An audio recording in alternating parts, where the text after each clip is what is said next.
Imagine acordar no meio da noite, o peito apertado como se o mundo inteiro estivesse caindo sobre você, e clamar a Deus, mas só ouvir o silêncio. E se eu te disser que nos cantos mais escondidos da Bíblia há salmos esquecidos que podem transformar esse vazio em uma presença divina avassaladora?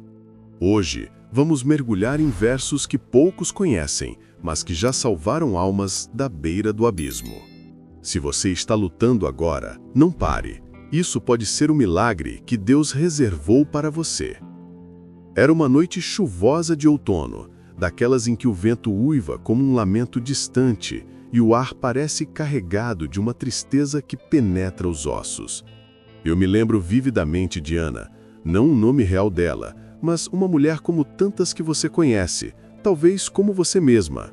Ana era uma professora de meia idade, com olhos que outrora brilhavam como estrelas, mas agora estavam opacos, afogados em uma dor que ninguém via.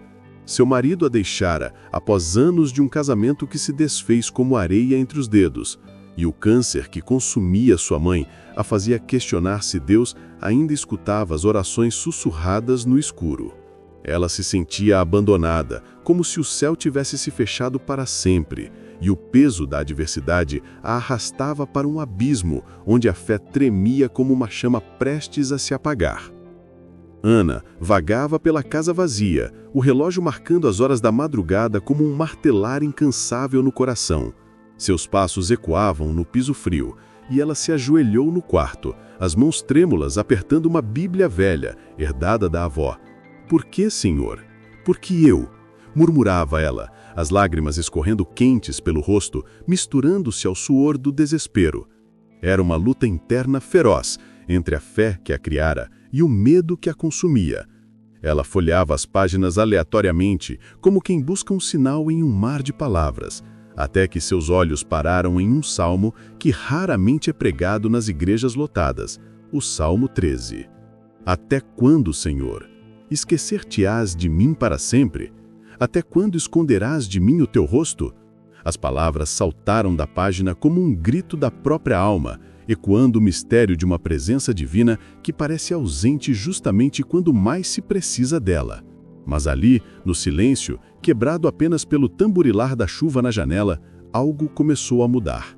Ana leu o salmo inteiro, sentindo cada verso como uma lâmina que cortava sua dor, mas também como um bálsamo que a curava. "Até quando terei perplexidades na minha alma e tristeza no meu coração cada dia?" Era exatamente o que ela vivia, aquela tensão espiritual entre o clamor e o vazio. E então veio a reviravolta. "Mas eu confio na tua benignidade, na tua salvação se alegrará o meu coração."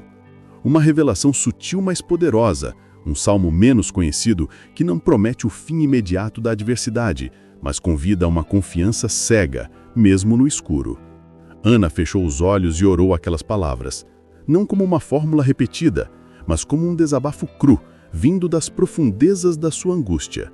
Pela primeira vez em meses, ela sentiu um calor sutil no peito, como se uma mão invisível a tocasse, dissipando o medo que a paralisava. Os dias seguintes foram um turbilhão. A mãe de Ana piorou e os médicos falavam em pouco tempo restante. Ana se via no hospital, o cheiro de antisséptico misturado ao aroma de flores murchas no vaso ao lado da cama. Ali, sozinha com sua dor, ela se lembrou de outro salmo esquecido, o Salmo 42, que fala de um anelo pela presença de Deus como um cervo sedento pelas águas. "Por que estás abatida, ó minha alma? E por que te perturbas em mim? Espera em Deus, pois ainda o louvarei pela salvação da sua face." Essas palavras a envolveram como um abraço espiritual, descrevendo perfeitamente sua batalha interior, o conflito entre o desespero que a abatia e a esperança que sussurrava para esperar. Era como se o salmista, há milhares de anos, tivesse visto sua alma nua, exposta no meio da tempestade. Ana recitava o versículo baixinho, enquanto segurava a mão frágil da mãe, e algo sobrenatural aconteceu. Uma paz inexplicável invadiu o quarto, como se o véu entre o céu e a terra se afinasse por um instante. Não foi uma cura imediata, mas uma inspiração profunda que a fez ver a adversidade não como punição, mas como um caminho para uma intimidade maior com Deus. E então veio a provação mais dura. Uma noite, após uma discussão acalorada com o ex-marido sobre a custódia dos filhos, Ana se trancou no banheiro, o espelho embaçado pelas lágrimas quentes. O medo a consumia, medo de perder tudo, de ser esquecida por Deus em meio ao caos. Foi aí que ela encontrou o Salmo 88, um dos mais sombrios e menos citados, uma oração crua de alguém mergulhado na escuridão. Senhor, Deus da minha salvação, dia e noite clamo diante de ti. Inclina para mim os teus ouvidos, atende a minha oração. Esse salmo não tem um final feliz imediato. Ele termina em lamento, refletindo a realidade da dor humana. Mas para Ana, foi uma quebra de padrão espiritual, uma permissão divina para chorar, para questionar, sem fingir uma fé perfeita. Tu pusestes as minhas relações na sepultura mais profunda, fizeste-me abominável para elas. As palavras ecoavam sua solidão, mas também a conectavam a uma linhagem de sofredores que clamaram e foram ouvidos, mesmo no silêncio. Uma tensão espiritual crescia dentro dela, lutar contra o desespero ou se render à fé. Ela escolheu clamar, e naquela noite um sonho veio, uma visão de luz perfurando a escuridão, como se Deus sussurrasse: eu estou aqui, no meio da tua dor. Semanas passaram, e a história de Ana ganhou camadas inesperadas. A mãe, contra todas as expectativas médicas, entrou em remissão. Não um milagre estrondoso, mas uma libertação gradual que os médicos chamaram de inesperada. Ana via nisso a mão de Deus, inspirada pelos salmos que a sustentaram. Outro versículo de um salmo menos explorado, o Salmo 102, veio à sua mente.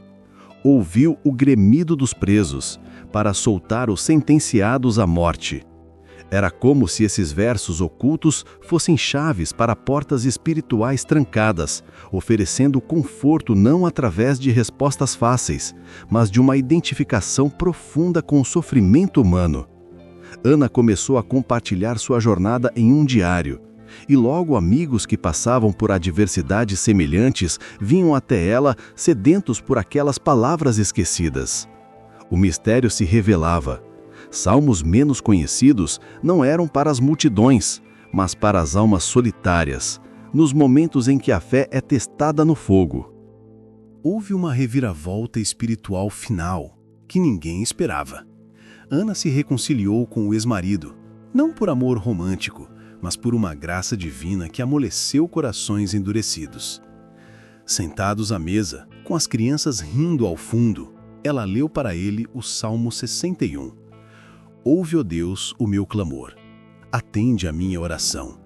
Desde o fim da terra, clamarei a ti, quando o meu coração estiver desmaiado. Essas palavras, sussurradas em um tom íntimo, quebraram barreiras que anos de terapia não haviam tocado. Era uma superação não apenas humana, mas celestial. Uma conexão com Deus que transformava o caos em paz. E assim, Ana emergiu do Vale da Sombra, não como uma vencedora imaculada, mas como alguém marcada pela graça, carregando cicatrizes que agora brilhavam como testemunho. Esses salmos esquecidos nos ensinam que a adversidade não é o fim, mas o berço de uma esperança inabalável. Uma revelação que pode mudar tudo, se você permitir que entre na sua alma. Se você está no meio da sua própria tempestade, lembre-se, Deus não se esquece dos clamores sussurrados no escuro. Você já sentiu esse vazio espiritual como se Deus tivesse virado o rosto? Se isso te tocou, é porque o Espírito Santo quis que você ouvisse exatamente agora. Comente abaixo. Qual salmo te salvou em um momento de dor? Compartilhe esse vídeo com alguém que precisa de conforto divino. Pode ser o milagre que eles esperam. E se inscreva no canal, mas só se você estiver pronto para mergulhar mais fundo na sua jornada espiritual. Que a paz de Deus, que excede todo entendimento, guarde o seu coração. Amém.